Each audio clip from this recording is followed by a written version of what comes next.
రాజ్యసభలో ఇవాళ 12 గంటల నుంచి రాజ్యాంగంపై చర్చ జరగనుంది.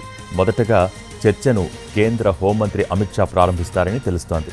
రాజ్యాంగం అమల్లోకి వచ్చి 75 ఏళ్లు అయిన సందర్భంగా ఇటీవల లోక్సభలో దీనిపై చర్చ జరిగింది. ఇప్పుడు రాజ్యసభలోనూ 2 రోజుల పాటు డిస్కషన్ జరగనుంది. ఇవాళ లోక్సభ కార్యక్రమాల జాబితాలో ఒకే దేశం ఒకే ఎన్నిక బిల్లు ప్రస్తావన లేదు. ఏ క్షణంలో అయినా ప్రభుత్వం 2 బిల్లులను ప్రవేశపెట్టే అవకాశం ఉంది.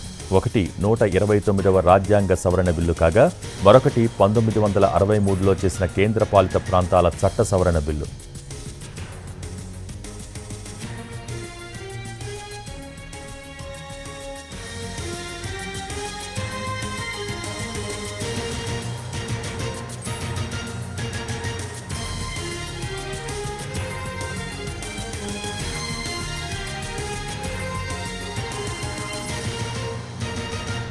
రాజ్యసభలో ఇవాళ 12 గంటల నుంచి రాజ్యాంగంపై చర్చ జరగనుంది.